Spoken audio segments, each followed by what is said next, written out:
اللہ کے نبی صلی اللہ علیہ وسلم یہاں جس طریقے سے رمضان کے روزوں پر انعام کا وعدہ فرما رہے اور پیغام دے رہے، وہاں رات کے نوافل اور تراویحوں پر بھی یہی انعام بتا رہے، سبحان اللہ،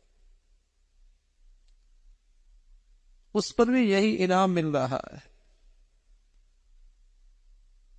مسلمانوں کا تو بہت اہتمام ہوتا تھا ان تراویحوں کا، بہت اہتمام۔ اب حرمین شریف میں ایک حادثہ پیش آیا، اور حادثہ کرونا، اور اس کرونا کے بعد وہاں تراویح ہو گئی 10۔ اب آئندہ نسل آئے گی وہ سمجھے گی کہ اسلام میں تراویح ہے ہی 10۔ ہم نے تو دیکھ لیا نا اپنی زندگی میں، کرونا آیا، کرونا کے بعد 10 ہو گئی، 20 سے 10 ہو گئی، یہ حادثہ پیش آیا تو 10 ہو گئی، اب انہوں نے 10 ہی شروع کر دی۔ آئندہ نسل جو 3 سے دور ہو رہے گی اور اہل علم سے دور رہے گی، اور اس کا سارا جسے کہیں کہ ریسرچ اور تحقیق گوگل رہے گا، تو سمجھے گا اسلام میں تراویح ہیں ہی 10، اور کہیں گے یہ حرم میں بھی تو 10 ہی ہوتی ہیں۔ کون انہیں سمجھائے بھی؟ وہاں تو ایک حادثہ پیش آیا، اور اس حادثہ کے بعد وہاں کے جن لوگوں کے ہاتھوں میں بدقسمتی سے وہاں کے عبادت خانے ہیں اور مقدسات ہیں، ان کے ہاں دین کا ذوق شوق کوئی نہیں۔ تو اس حادثے کا نتیجہ ہے، لیکن آئندہ نسل تو اسی کو سمجھے گی کہ یہی چیز ایسی ہے۔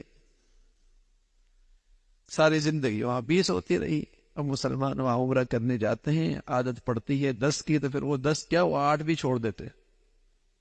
یہ ہم تو وہاں اتنے پڑھ کے آئے، تو یہاں اتنی کیوں لمبی لمبی پڑھی جاتی۔ عمرہ کرنے گئے اور سنتوں سے معروم ہو گئے، نفل کرنے گئے اور سنتوں سے معروم ہو گئے، تو اہتمام ختم ہوتا چلا جاتا۔ اللہ کے نبی صلی اللہ علیہ وسلم، اور پھر سارے سال میں ایک مرتبہ قرآن سننا نصیب ہوتا ہے نماز میں، اور اس کی بھی اس کو توفیق نہ ملے، کتنا معروم آدمی ہے، اس کی بھی اسے توفیق نہ ملے، پورے سال میں ایک موقع آتا ہے پورے قرآن مجید سننے کا، اس کی بھی اسے توفیق نہ ملے، کتنا معروم۔ تو رسول اللہ صلی اللہ علیہ وسلم فرمان لگے، روزے ایمان احتساب کے ساتھ رکھے، نوافل اور تراویح ایمان احتساب کے ساتھ کرے، شب قدر کی نوافل نصیب ہو جائیں، اللہ کی طرف سے انعام ہے، اس کی بخشش ہے، اس کی مغفرت ہے، اللہ کریم اس کے سارے گناہوں کو معاف فرما دے۔